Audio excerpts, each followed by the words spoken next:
नमस्कार साथियों, welcome to नाम नॉलेज हब। कैसे हैं आप लोग? आशा करते हैं अच्छे होंगे और आप सभी की तैयारी शानदार तरीके से चल रही होगी। तो साथियों, Patna high court assistant model set number 2, इससे पहले सेट नंबर 1 प्रैक्टिस करवा दिए गए हैं। आपने उस वीडियो को नहीं देखा है तो जाकर देख लें। इस वीडियो में हम लोग फिर से टोटल 100 क्वेश्चन देखेंगे। पूरी तरह से सिलेबस बेस्ड आपका टेस्ट होने वाला है, जिसमें 25 जीके जीएस के क्वेश्चन पूछे जाएंगे, 25 मैथ और रीजनिंग के क्वेश्चन रहेंगे, 25 इंग्लिश के क्वेश्चन रहेंगे, 15 हिंदी के और 10 कंप्यूटर के शानदार क्वेश्चन होने वाले हैं। तो चलिए हम लोग बिना किसी देरी के इस वीडियो की शुरुआत करते हैं। और चैनल पे पहली बार आए हैं तो चैनल को जरूर सब्सक्राइब कर दें। एग्जाम से पहले कम से कम 15 से 16 टेस्ट आपको करवाए जाएंगे और कंप्यूटर से संबंधित इंपॉर्टेंट टॉपिक को भी इस चैनल पे अपलोड किया जाएगा, ताकि अंत समय में आपको काफ़ी ही मदद उससे मिले। तो चलिए हम लोग शुरू करते हैं। पहला क्वेश्चन है और अंत में कमेंट के माध्यम से बताइएगा कि आपका सही कितना आ रहा है। पहला क्वेश्चन है, वर्तमान में केंद्रीय सतर्कता आयुक्त कौन है? बताएं। यानी वर्तमान में सीवीसी कौन है, ये पूछा गया है। सेंट्रल विजिलेंस कमिश्नर कौन है? तो सही उत्तर हो जाएगा प्रवीण कुमार जो श्रीवास्तव हैं, वो वर्तमान में केंद्रीय सतर्कता आयुक्त हैं। और एक हैं यशवर्धन कुमार सिन्हा, इनके बारे में भी पूछा जा सकता है, तो ये अभी वर्तमान में मुख्य सूचना आयुक्त हैं। तो आपका सही उत्तर हो जाएगा प्रवीण कुमार श्रीवास्तव। अगला क्वेश्चन है, अंतर्राष्ट्रीय महामारी दिवस 2022 किस तिथि को मनाया गया था? तो सही उत्तर हो जाएगा 27 सितंबर को मनाया गया था। सही उत्तर क्या हो जाएगा? Option C. अगला जो क्वेश्चन है वो है कि सितविनी राबुका किस देश के नए प्रधानमंत्री चुने गए हैं? बताएं। तो सही उत्तर हो जाएगा फिजी। फिजी के 12वें प्रधानमंत्री चुने गए हैं, याद रखना है, सितविनी राबुका। अगला क्वेश्चन है, brave heart of Bharat vignettes from Indian history पुस्तक के लेखक कौन है? अच्छा क्वेश्चन है, बताएं। तो सही उत्तर हो जाएगा विक्रम संपत। क्या हो जाएगा? ऑप्शन बी बिल्कुल सही उत्तर हो जाएगा। अगला क्वेश्चन है कि किसे प्रतिष्ठित institution of engineering industry excellence award 2022 दिया गया है? बताएं किन्हें दिया गया है? तो ये जो दिया गया है वो दिया गया है राष्ट्रीय खनिज विकास निगम को, ये पुरस्कार से सम्मानित किया गया है। और हाल ही में जो इसके ब्रांड एम्बेसडर बनाए गए हैं वो निखत जरीन को बनाया गया है। अगला जो क्वेश्चन है वो है, निम्न में से कौन एक अदिश राशि नहीं है? नहीं पूछा गया है, बताएं। तो सही उत्तर हो जाएगा चुंबकीय क्षेत्र जो है वो अदिश राशि नहीं है, बाकी सभी जो है अदिश राशि है। विस्थापन, वेग, त्वरण, बल, संवेग, आवेग, चुंबकीय क्षेत्र, ये सभी सदिश राशियां हैं। अगला जो क्वेश्चन है, और इस प्रश्न का सही उत्तर हो जाता ऑप्शन डी। अगला प्रश्न है कि चुंबकीय क्षेत्र का एसआई मात्रक क्या होता है? तो चुंबकीय क्षेत्र का जो एसआई मात्रक है वो आपको याद रखना है, टेस्ला होता है। क्या होता है? टेस्ला। बात करें सीजीएस मात्रक कौन होता है, तो सीजीएस मात्रक गॉस होता है। अगला क्वेश्चन है, जब पानी में नमक मिलाया जाता है तो उसके क्वथनांक एवं गलनांक बिंदु पर क्या प्रभाव पड़ेगा? अच्छा क्वेश्चन है। तो सही उत्तर हो जाएगा क्वथनांक बढ़ेगा और गलनांक घटेगा, याद रखना है। क्या हो जाएगा सही उत्तर? Option A. निम्न में से कौन ऑक्सीकारक तथा अवकारक दोनों की तरह व्यवहार करता है? तो सही उत्तर हो जाएगा इसका, याद रखना है, HNO2। क्या हो जाएगा? ऑप्शन सी बिल्कुल सही जवाब है। इसके साथ साथ आपको याद रखना है H2O2, इसके साथ साथ O3, HNO2, ये सभी जो हैं ऑक्सीकारक तथा अवकारक दोनों की तरफ व्यवहार करते हैं। अगला क्वेश्चन है कि कॉकरोच में हृदय कोष्ठों की संख्या कितनी होती है? तो कॉकरोच में जो हृदय कोष्ठों की संख्या है वो 13 होती है। केचुओं में हृदय कोष्ठों की संख्या 4 जोड़ी यानी 8 होती है। आपका कॉकरोच पूछा गया है तो कॉकरोच में 13 होती है। सही उत्तर क्या हो जाएगा? Option D. रक्त बिंबाणु का जीवन काल कितना होता है? बताए। अच्छा क्वेश्चन है। रक्त बिंबाणु का जो जीवन काल है वो 3 से 5 दिन का होता है। सही उत्तर क्या हो जाएगा? Option B. किसने अवंती के शासक चंड प्रदोत के इलाज के लिए अपने राजवैद्य जीवक को भेजा था? यह क्वेश्चन बीपीएससी के द्वारा भी पूछा गया है, तो काफ़ी इजी क्वेश्चन है। सही उत्तर हो जाएगा बिंबिसार। भारत में कुषाण वंश की स्थापना किसने की थी? साथियों, अगर वीडियो आपको स्पष्ट रूप से दिखाई नहीं दे रहा है तो वीडियो की क्वालिटी को थोड़ा सा अप कर ले, यानी 360p या 480p पे कर लें, आपको स्पष्ट रूप से दिखाई देगा। इस प्रश्न का जो सही उत्तर हो जाएगा वो हो जाएगा कुजुल कट फिशेस। क्या हो जाएगा? Option B. अगला जो क्वेश्चन है, कनिष्क भी इस वंश का शासक था और कनिष्क के शासनकाल में आपको पता होना चाहिए चतुर्थ बौद्ध संगीति का भी आयोजन कुंडलवन कश्मीर में किया गया था। अगला क्वेश्चन है, दार उल सफ़ा की स्थापना किसने की थी? तो दार उल सफ़ा एक राजकीय अस्पताल था जिसकी स्थापना फिरोज शाह तुगलक के द्वारा की गई थी। याद रखना है। सही उत्तर क्या हो जाएगा? Option A. शिवाजी ने किस वर्ष छत्रपति की उपाधि धारण की थी? शिवाजी ने अपना जो राज्याभिषेक है वो 1674 ईस्वी में रायगढ़ के किले में करवाया था और राज्याभिषेक की प्रक्रिया काशी के पंडित गंगाधर के द्वारा संपन्न की गई थी। इसी अवसर पर शिवाजी ने छत्रपति की उपाधि धारण की थी। सही उत्तर क्या हो जाता? 1674। अगला क्वेश्चन है, तत्वबोधिनी सभा की स्थापना किनके द्वारा की गई थी? तो तत्वबोधिनी सभा की जो स्थापना है वो देवेंद्र नाथ टैगोर के द्वारा सन 1839 ईस्वी में की गई थी। सही उत्तर क्या हो जाता? Option C. महात्मा गांधी और B.R. अम्बेडकर के मध्य जो है पूना समझौता कब हुआ था? अच्छा क्वेश्चन है। तो सही उत्तर हो जाएगा सितंबर 1932 ईस्वी में जो है महात्मा गांधी और दलित नेता कहे जाने वाले B.R. अम्बेडकर के बीच पूना समझौता हुआ था और इसी समझौता के अनुसार दलितों के लिए पृथक निर्वाचन व्यवस्था समाप्त कर दी गई थी। सही उत्तर क्या हो जाएगा 17 का? Option B. तवा किस नदी की सहायक नदी है बताएं? तो तवा जो है नर्मदा की सहायक नदी है। इसके साथ साथ बंजार, शेर और सांग, कोलार ये सभी जो है नर्मदा की सहायक नदियां हैं। अगला क्वेश्चन है, उत्तर पूर्वी मानसून में सबसे अधिक वर्षा किस राज्य में होती है बताएं? इस प्रश्न का सही उत्तर हो जाएगा तमिलनाडु में होती है। 2011 की जनगणना के अनुसार भारत में सबसे अधिक शहरी जनसंख्या निम्न में से किस राज्य में है? तो सही उत्तर हो जाएगा महाराष्ट्र राज्य में है। क्या हो जाएगा? ऑप्शन बी बिल्कुल सही जवाब है। नियंत्रक एवं महालेखा परीक्षक यानी कैग अपनी लेखा परीक्षण रिपोर्ट निम्न में से किसे सौंपता है? तो ये जो रिपोर्ट है ये राष्ट्रपति को सौंपता है। पंचायतों को संवैधानिक आधार प्रदान करने की सिफारिश किस समिति ने की थी बताएं? तो पंचायतों को संवैधानिक आधार प्रदान करने की जो सिफारिश है वो लक्ष्मी मल सिंघवी समिति ने की थी। सही उत्तर क्या हो जाएगा? ऑप्शन सी यानी LM सिंघवी समिति। अगला जो क्वेश्चन है वो देखेंगे हम लोग, संविधान के किस अनुच्छेद के अंतर्गत राष्ट्रपति किसी मामले में सर्वोच्च न्यायालय की सलाह ले सकता है? रिपीटेड क्वेश्चन है, बिहार के अन्य एग्जामों में यह प्रश्न पूछा गया है। सही उत्तर हो जाएगा आर्टिकल 143 में सर्वोच्च न्यायालय की सलाहकारी अधिकारिता का उल्लेख है। इसके तहत राष्ट्रपति किसी मामले में सर्वोच्च न्यायालय से सलाह ले सकता है। सही उत्तर क्या हो जाएगा? Option B. कृष्ण क्रांति का संबंध किससे है? कृष्ण क्रांति का जो संबंध है वो पेट्रोलियम उत्पादन से है। सही उत्तर ऑप्शन बी। अगला क्वेश्चन है, राष्ट्रीय वनस्पति अनुसंधान संस्थान कहाँ स्थित है? तो ये जो स्थित है ये आपको याद रखना है, लखनऊ में स्थित है। याद रखना है लखनऊ में। केंद्रीय वन अनुसंधान पूछा जाए संस्थान कहाँ स्थित है तो वो देहरादून में है। बिहार दरोगा के एग्जाम में भी ये प्रश्न पूछा जा चुका है तो याद रखेंगे केंद्रीय वन अनुसंधान संस्थान देहरादून में है और राष्ट्रीय वनस्पति अनुसंधान संस्थान लखनऊ में है। अगला जो क्वेश्चन है वो मैथ के क्वेश्चन है। कुछ क्वेश्चन आपको बताते हुए चलेंगे। जैसे ये प्रश्न पूछा गया है, इसमें सभी छात्रों का औसत अंक पूछा गया है। तो सभी छात्रों का औसत अंक निकालने के लिए आपको सबसे पहले क्या करना पड़ेगा? इन सभी का जो औसत है यानी 30 का औसत 55 है, 50 का जो औसत अंक है वो 70 है और 70 का जो औसत अंक है वो 70 है। तो ये आपका हो जाएगा 30 गुना 55 प्लस 50 गुना 70 प्लस 70 गुना 70 बाय जो हो जाएगा आपका बटा में हो जाएगा आपका कितना है? 30 50 प्लस 70। ये छात्रों की संख्या है। अगर आप इसे हल करेंगे तो ये आपका निकल कर आएगा 67, जो इसका सही उत्तर हो जाएगा यानी ऑप्शन सी। अगला जो क्वेश्चन है 27 नंबर का, इस प्रश्न का सही उत्तर हो जाएगा ऑप्शन ए। और 28 में सिर्फ आपको x के जगह 1 पुट करना है और y के जगह 2 पुट करना है। अगर आप इसे हल करेंगे तो ये निकल कर आएगा 10:9 यानी ऑप्शन बी। अगला क्वेश्चन है 12 सेंटीमीटर ऊंचे लकड़ी के ठोस शंकु के आधार की परिधि 44 सेंटीमीटर है तो उसका आयतन पूछा गया है। तो परिधि से हम लोग सबसे पहले त्रिज्या निकालेंगे।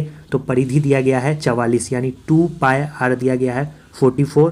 अगर r निकाल काट कूट के आपका आ जाएगा 7 सेंटीमीटर। उसके बाद शंकु का आयतन निकालना है। शंकु का आयतन आपको पता होगा 1/3 पाई r स्क्वायर h। अगर आप r के जगह 7 पुट करेंगे और h के जगह आपका दिया गया है 12 सेंटीमीटर तो आप आसानी से इसका आयतन निकाल पाएंगे। सही उत्तर हो जाएगा 616 सेंटीमीटर क्यूब यानी ऑप्शन बी इसका सही उत्तर हो जाएगा। अगला क्वेश्चन है, एक आदमी को किसी कार्य पूरा करने में 12 दिन लगते हैं। अल्टरनेटिव क्वेश्चन पूछा गया है। अगर आप इसे हल करेंगे तो इस प्रश्न का सही उत्तर हो जाएगा 55/4 दिन। अगला जो क्वेश्चन है 31 नंबर का, हम लोग देखेंगे कि यदि एक ट्रेन की गति 216 किलोमीटर प्रति घंटा है तो ट्रेन द्वारा 11 सेकेंड में तय की गई दूरी कितनी होगी? तो ये प्रश्न पूछा गया है। इस प्रश्न का सही उत्तर हो जाएगा 660 मीटर। याद रखना है सही उत्तर क्या हो जाएगा? Option D. 32 का जो सही उत्तर हो जाएगा वो आपको हो जाएगा 30 सेंटीमीटर। 33 की बात करें तो 33 का जो सही उत्तर हो जाएगा 33 का 33 का सही उत्तर हो जाएगा 65। इसे हल कर लीजिएगा।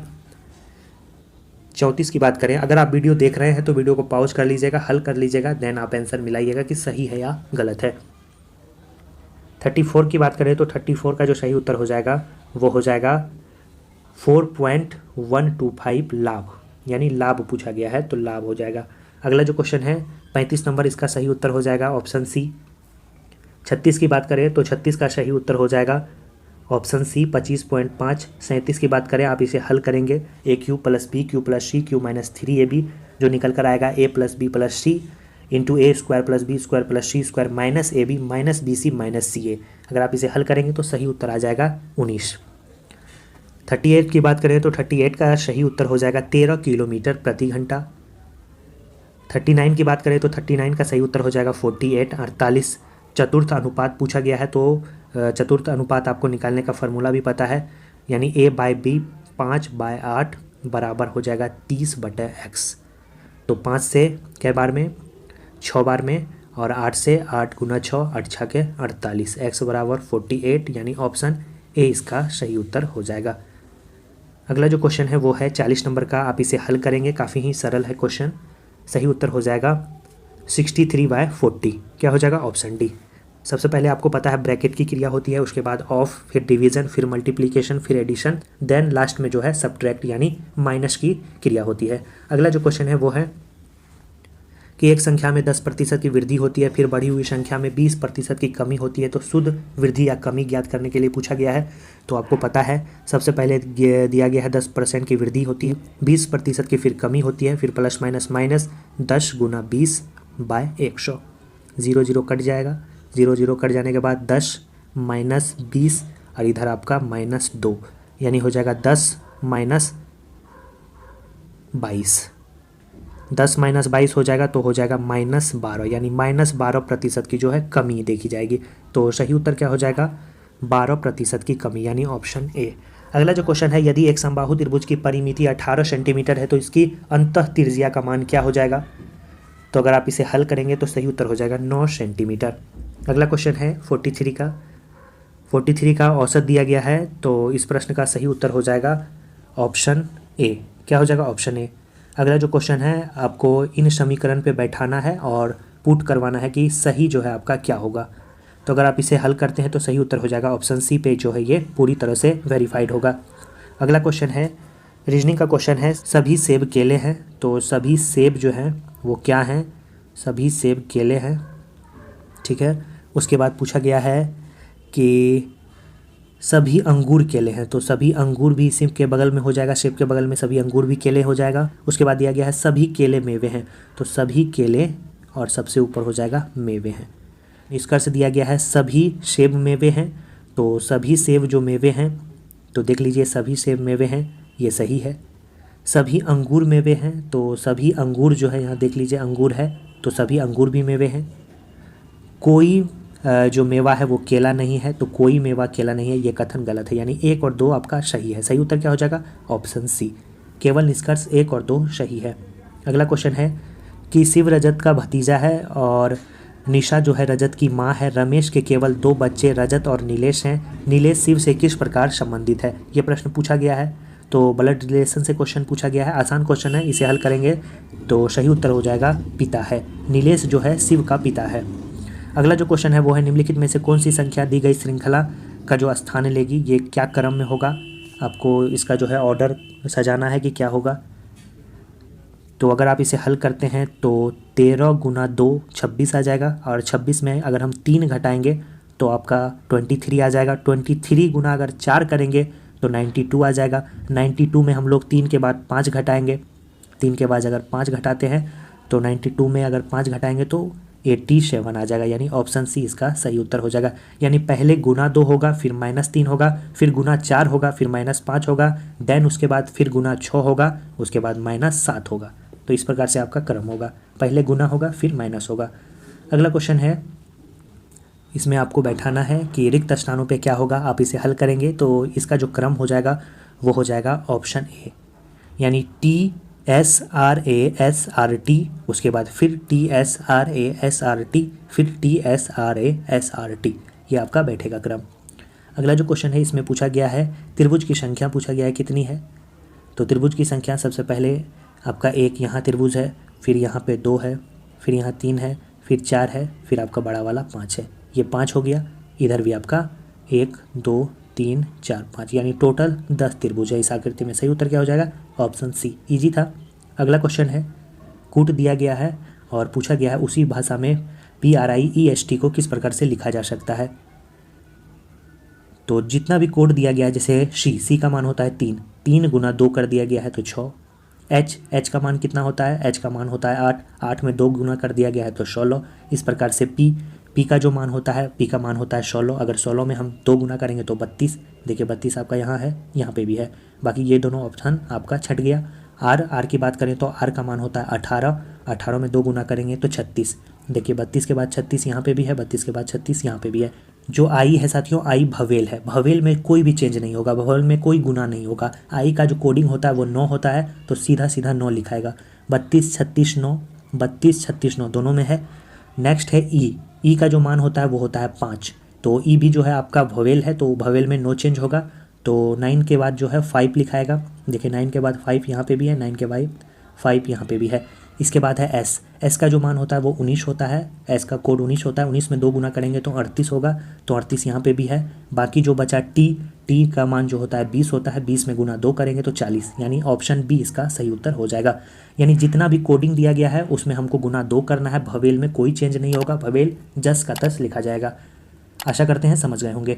वीडियो अच्छा लग रहा है, वीडियो की क्वालिटी अच्छी लग रही है, क्वेश्चन अच्छे हैं तो वीडियो को लाइक ज़रूर कर दीजिएगा। चैनल पे पहली बार आए तो चैनल को सब्सक्राइब जरूर कर दीजिएगा। साथियों थोड़ा सा सपोर्ट आपको करना है, सिर्फ और सिर्फ आपको चैनल को सब्सक्राइब और वीडियो को लाइक ही तो करना है। आपके लिए इतना मेहनत किया जाता है तो आप इतना कर ही सकते हैं। बात करें इंग्लिश का जो क्वेश्चन है उसमें आपको सबसे पहले इस पैसेज को केयरफुली पढ़ना है। आपको वीडियो पॉज करके सबसे पहले इसे पढ़ लें। चलिए पढ़ने के बाद जो है इसका आंसर आपको डायरेक्ट बताते हुए चलते हैं, क्योंकि इंग्लिश के टीचर तो हम हैं नहीं, सिर्फ और सिर्फ आपको आंसर बताते हुए चलते हैं। 51 का सही उत्तर हो जाएगा ऑप्शन डी, अगर आप इसे हल करते हैं। बाकी कोई क्वेश्चन का आंसर आपको बताते हुए चलेंगे। 52 का जो सही उत्तर हो जाएगा वो हो जाएगा ऑप्शन ए। 53 का सही उत्तर हो जाएगा ऑप्शन बी। 54 का जो सही उत्तर हो जाएगा, अगर आप इसे बनाते हैं तो सही उत्तर हो जाएगा ट्रांसलेट। 55 की बात करें तो 55 का सही उत्तर हो जाएगा ऑप्शन डी। अगला जो क्वेश्चन है वो हम लोग देखेंगे, उसमें आपको करेक्ट स्पेल्ड पूछा गया है, यानी जो सही शब्द है उसका चयन करना है आपको। तो इन चारों में सही जो है वो कौन है बताइए। यानी रिवर्बरेट का जो मीनिंग हो जाएगा वो हो जाएगा गूंजना। अगला जो क्वेश्चन है वो इसमें आपको बताना है कि सीलिंग कौन सा जो मीनिंग है सीलिंग का सही है, स्पेलिंग सही है। तो सीलिंग का जो स्पेलिंग होता है वो होता है CEILING, यानी ऑप्शन डी सही है। सीलिंग मतलब आपको पता है छत होता है। अगला जो क्वेश्चन है वो है लॉजिकल ऑर्डर में आपको पैराग्राफ को अरेंज करना है। अगर आप इसे अरेंज करेंगे तो इसका जो क्रम आएगा वो आएगा 58 का PRQ। क्या आ जाएगा? PRQ, यानी letters of year as this humble pieces of paper afford championship in absentia. सही उत्तर क्या हो जाएगा? Option B. अगला जो क्वेश्चन है 59, इसका जो अरेंज क्रम होगा वो हो जाएगा QPR। क्या हो जाएगा? QPR, यानी ऑप्शन सी इसका सही उत्तर हो जाएगा। अगला जो क्वेश्चन है वो अल्टरनेट पूछा गया है, आइटम फ्रेज से क्वेश्चन पूछा गया है। तो 60 का जो सही उत्तर हो जाएगा होकस पोकस का, वो हो जाएगा ऑप्शन ए। 61 का जो सही उत्तर हो जाएगा वो हो जाएगा ऑप्शन डी। बात करें 62 में एंटोम्स पूछा गया है, तो सही उत्तर 62 का हो जाएगा ऑप्शन डी। क्या हो जाएगा? Option D. ऑप्शन डी का जो मीनिंग हो जाएगा वो हो जाएगा, याद रखना है, परित्याग। अगला जो क्वेश्चन है वो है 63 का जो सही उत्तर हो जाएगा वो आपको बताना है। 63 का क्या हो जाएगा? 63 का सही उत्तर हो जाएगा ऑप्शन बी। अगला जो क्वेश्चन है वो है इनडायरेक्ट स्पीच। 64 का जो सही उत्तर हो जाएगा वो हो जाएगा ऑप्शन सी। बात करें 65 का जो सही उत्तर हो जाएगा वो हो जाएगा ऑप्शन डी। 66 की बात करें तो साइनोम्स पूछा गया है, तो 66 का सही उत्तर हो जाएगा, याद रखना है, ऑप्शन सी, रिमेंबर। 67 की बात करें तो 67 का सही उत्तर हो जाएगा ऑप्शन ए। अगला जो क्वेश्चन है वो साथियों 68 है। 68 में आपको फिल इन द ब्लैंक्स दिया गया है, तो 68 का सही उत्तर हो जाएगा ऑप्शन डी। क्या होगा? अट्रैक्शन। अगला जो क्वेश्चन है वो है 69, this is Hrithik Roshan autograph. सही उत्तर हो जाएगा ऑप्शन बी। क्या होगा? Option B. अगला जो क्वेश्चन है 70, तो इस प्रश्न का 70 का सही उत्तर हो जाएगा ऑप्शन बी। अगला जो क्वेश्चन है वो है 71, 71 का सही उत्तर हो जाएगा ऑप्शन सी। अगला जो क्वेश्चन है वो है 72, 72 का जो सही उत्तर हो जाएगा वो हो जाएगा ऑप्शन ए। 73 का सही उत्तर हो जाएगा ऑप्शन डी। 74 का जो सही उत्तर हो जाएगा वो हो जाएगा ऑप्शन डी, नो इम्प्रूवमेंट। और 75 का भी सही उत्तर हो जाएगा नो इम्प्रूवमेंट। तो ये साथियों इंग्लिश के क्वेश्चन समाप्त हो गए। अब हम लोग हिंदी के क्वेश्चन देखेंगे। तो हिंदी के क्वेश्चन का आंसर आप ज़रूर बताइएगा। निम्न में से कौन सा शब्द जो है पताका का पर्यायवाची नहीं है? बताएं। तो पताका का जो पर्यायवाची होता है वो होता है झंडा, ध्वज, निशान, केतु या केतन। तो सही उत्तर हो जाएगा, याद रखना है आपको, ऑप्शन डी। प्रस्तर जो है पताका का पर्यायवाची शब्द नहीं है। अगला जो प्रश्न है वो है अंगारों पर पैर रखना मुहावरे का अर्थ क्या है? तो अंगारों पर पैर रखना मुहावरे का अर्थ है, याद रखना है, जोखिम मोल लेना। क्या हो जाएगा? जोखिम मोल लेना। बात करें बुद्धि भ्रष्ट होना, किस मुहावरे का अर्थ है? अकल पर पत्थर पड़ना, तलवार की धार पर चलना, कठिन कार्य करना, और काठ का उल्लू होना, बड़ा मूर्ख होना। इस प्रश्न का सही उत्तर होगा जोखिम मोल लेना। नीचे दिए गए तत्सम तद्भव शब्दों के युग में कौन सा युग्म जो है त्रुटिपूर्ण है? ये क्वेश्चन पूछा गया है, बताएं। सही उत्तर जो 78 का हो जाएगा वो हो जाएगा दही, दही जो है ये त्रुटिपूर्ण है, बाकी ये सभी सही है। अगला जो क्वेश्चन है वो हम लोग देखेंगे, वो है निम्नलिखित में से अशुद्ध वाक्य कौन है? बताएं। सही उत्तर हो जाएगा ऑप्शन ए जो है अशुद्ध है, वे राम के नाम को जपती रहती है। ये जो है गलत है, वे राम के नाम को जपती रहती है, ये अशुद्ध वाक्य है। इसका शुद्ध वाक्य होगा वो राम का नाम जपती रहती है। अगला जो क्वेश्चन है वो हम लोग देखेंगे, वो है अनिल अनल शब्द युग्म का सही अर्थ क्या होगा? बताएं। अनिल मतलब आपको पता है हवा, पवन, समीर, वायु से अनिल का संबंध है। अनल मतलब आग, अनल मतलब क्या होता है? आग, यानी हवा और आग पूछा गया है। तो हवा और आग देखेंगे कहाँ है? ऑप्शन बी में है, तो ऑप्शन बी सही है। अगला जो है निम्न में से कौन सा परिमाणवाचक विश्लेषण का वाक्य है? तो 81 का सही उत्तर हो जाएगा वो बहुत थक गया है। क्या हो जाएगा? वो बहुत थक गया है, यानी ऑप्शन ए जो है परिमाणवाचक विशेषण है। जिस विशेषण शब्दों से किसी वस्तु की मात्रा अथवा नाप तोल का ज्ञान हो उसे हम लोग परिमाणवाचक विशेषण कहलाते हैं। जैसे थोड़ा, ज़्यादा, बहुत, ये सभी जो है आपको परिमाणवाचक है। अगला जो क्वेश्चन है वो है पेड़ पर चिड़िया बैठी है, इस वाक्य में कौन सा कारक है? तो आपको पता है अधिकरण का जो संबंध है वो मैं पर से है, तो पर दिया गया है यानी अधिकरण कारक है। सही उत्तर क्या हो जाएगा? ऑप्शन सी। खूंटी शब्द का जो है बहुवचन बताइए, खूंटी का बहुवचन क्या होगा? तो खूंटी का जो बहुवचन होगा वो होगा खूंटियाँ। क्या हो जाएगा? खूंटियाँ, यानी ऑप्शन ए बिल्कुल सही जवाब है। मैं पुस्तक पढ़ता हूँ किस वाच्य का उदाहरण है? मैं पुस्तक पढ़ता हूँ कृत वाच्य का उदाहरण है। क्या हो जाएगा? Option A. अगला क्वेश्चन है वह धूमि का संधि विच्छेद क्या है? वधूमि का जो संधि विच्छेद है वो है वधु जोर उर्मी, यानी ऑप्शन बी बिल्कुल सही उत्तर है। अगला जो क्वेश्चन है वो है गद्यांश से संबंधित क्वेश्चन। देखते हैं हम लोग क्या है गद्यांश, चलिए पढ़ के ही बताते हैं। जिन कर्मों में किसी प्रकार की कष्ट या हानि सहन करने का साहस अपेक्षित होता है उन सब के प्रति उत्कंठा पूर्ण आनंद उत्साह के अंतर्गत किया जाता है। कष्ट या हानि के भेद के अनुसार उत्साह के भेद हो जाते हैं। साहित्य मीमांसाओं ने इसी दृष्टि से युद्धवीर, दानवीर, दयावीर इत्यादि भेद किए हैं।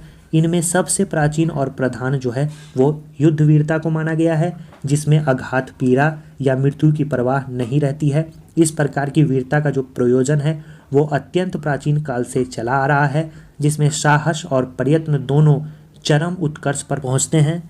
पर केवल कष्ट या पीड़ा सहन करने का साहस में ही उत्साह का स्वरूप स्फुरित नहीं होता, उनके साथ जो है आनंदपूर्ण प्रयत्न या उसकी उत्कंठा का योग चाहिए। तो इस गद्यांश को हम लोगों ने पढ़ा, अब इसके आंसर को देखेंगे। सबसे प्राचीन वीरता कौन है, ये क्वेश्चन पूछा गया है। तो आपको बताया कि सबसे प्राचीन वीरता यहाँ पे देखिए क्या है, युद्ध वीरता। तो सही उत्तर क्या हो जाएगा? Option C. आसानी से प्रश्न को हल कर पाएंगे, काफ़ी ईजी आपका जो गद्यांश है वो दिया गया है। युद्ध वीरता के लिए किस प्रकार की प्रकृति जो है वो आपको अपेक्षित है? तो युद्ध प्रकार के लिए आपको पता है जिसमें साहस, प्रयत्न दोनों जो है चरम उत्कर्ष पर पहुंचते हैं। केवल कष्ट या पीड़ा सहने का जो है साहस में ही उत्साह का स्वरूप स्फूर्ति नहीं होता। तो सही उत्तर क्या हो जाएगा इसका, देखिए साहस, प्रयत्न और कष्ट सहने का धीरज। अगला क्वेश्चन है कि उत्कंठापूर्ण आनंद किसके अंतर्गत लिया जाता है, तो आपको बताया उत्साह के अंतर्गत लिया जाता है। सही उत्तर ऑप्शन ए। साहित्य मीमांसाओं ने वीरता के कौन कौन से भेद किए हैं, युद्धवीर, दानवीर और दयावीर, यानी ऑप्शन ए। अगला क्वेश्चन है 90, उत्साह के भेद किस आधार पर किए गए हैं, तो उत्साह के भेद जो हैं वो कष्ट या हानि के भेद के आधार पर किए गए हैं। तो आसानी से पढ़ के इसका उत्तर दे पाएंगे, काफ़ी ईजी था। 3 से 4 क्वेश्चन एक गाद्यांश से पूछे जाएंगे, तो उसे आपको सही करना है। चलिए अब लास्ट जो सेक्शन है वो है कंप्यूटर का सेक्शन। अभी तक आपने वीडियो को लाइक नहीं किया है तो ज़रूर वीडियो को लाइक कर दीजिएगा। MS वर्ड में निम्नलिखित में से कौन सा व्यू विकल्प दिखाता है कि डॉक्यूमेंट जो है वेब पेज के रूप में कैसा दिखेगा। सही उत्तर हो जाएगा वेब लेआउट। क्या हो जाएगा, option C. MS Excel 2010 font dialog box में निम्नलिखित में से कौन सी फंट स्टाइल उपलब्ध नहीं होती है, तो नहीं जो उपलब्ध होती है वो नहीं उपलब्ध होती है सुपर बोल्ड। बोल्ड होता है, इटैलिक होता है, रेगुलर होता है, लेकिन सुपर बोल्ड नहीं होता है। MS एक्सेल में जूम विकल्प निम्न में से कहाँ दिखाई देता है, बताएं। तो 93 का जो सही उत्तर हो जाएगा वो हो जाएगा स्टेटस बार पे। ऊपर जो स्टेटस बार होता है वहाँ पे आपको दिखाई देता है जूम का बटन। सही उत्तर क्या हो जाएगा, ऑप्शन ए। सही उत्तर हो जाएगा, सॉरी ऑप्शन बी हो जाएगा सही उत्तर। अगला जो क्वेश्चन है वो है निम्नलिखित में से कौन एक एप्लीकेशन प्रोटोकॉल है, तो 94 का सही उत्तर हो जाएगा HTTP। जो है आपको याद रखना है ये क्या है, ये एक एप्लीकेशन प्रोटोकॉल है। निम्नलिखित में से कौन सा इंटरनेट पर प्रदर्शित प्रत्येक वेब पेज से जुड़े विशिष्ट एड्रेस को संदर्भित करता है, तो आपके ऑप्शन में है www, URL, FTP या HTTP। तो आपको पता है कि जो पहचान करता है, विशिष्ट पहचान करता होता है वो होता है URL। क्या होता है, यूनिफॉर्म रिसोर्स लोकेटर, यानी ऑप्शन बी इसका सही उत्तर हो जाता। अगला क्वेश्चन है निम्नलिखित में से किस नेटवर्क टोपोलॉजी से जुड़े हुए कंपोनेंट एक क्लोज्ड लूप बनाते हैं, तो 96 का सही उत्तर हो जाएगा ऑप्शन बी। क्या हो जाएगा, ऑप्शन बी। अगला जो क्वेश्चन है वो हम लोग देखेंगे 97 का, निम्नलिखित में से कौन कंप्यूटर के समान प्रदर्शन को प्रभावित नहीं करता है, ये क्वेश्चन पूछा गया है। तो 97 का सही उत्तर हो जाएगा ग्राफिक्स कार्ड का आकार। कंप्यूटर में डिलीट होने पर फाइल किस लोकेशन पर चले जाती है, तो काफ़ी इजी क्वेश्चन है, रिसाइकल बिन में चले जाती है। मोबाइल में भी आपका ये फैसिलिटी होता है। कंप्यूटिंग में वेब का पूर्ण रूप क्या है, तो साथियों 3-4 जो है कंप्यूटर के भी आपको वीडियो देखने को मिलेंगे, जिसमें हम लोग शॉर्टकट की को देखेंगे, उसके बाद एक फुल फॉर्म को देखेंगे, इसके साथ साथ MS वर्ड, MS एक्सेल के जितने भी क्वेश्चन हैं उसे भी हम लोग कवर करेंगे। 10 क्वेश्चन पूछे जाएंगे, तो काफ़ी महत्वपूर्ण है। तो वेब का जो पूर्ण रूप है वो हो जाएगा option A, wireless application protocol. अगला क्वेश्चन है 100 नंबर का, एक सर्च इंजन निम्नलिखित में से किसके माध्यम से जो है एक्सेस किया जाता है, तो वेब ब्राउज़र के माध्यम से हम लोग किसी भी सर्च इंजन को एक्सेस करते हैं। सही उत्तर क्या हो जाएगा, ऑप्शन बी। तो 100 शानदार क्वेश्चन कंप्लीट हो गए। कमेंट में ज़रूर बताइएगा आपका सही कितना आ रहा है। वीडियो कैसा लगा, वीडियो अच्छा लगा वीडियो को लाइक ज़रूर कर दीजिएगा, नीचे कमेंट करके अपना स्कोर बताइएगा ज़रूर। और मिलते हैं साथियों ऐसे ही वीडियो के साथ नेक्स्ट वीडियो में। इस वीडियो को दोस्तों और ग्रुप में शेयर भी कर दीजिएगा। चलिए साथियों, धन्यवाद।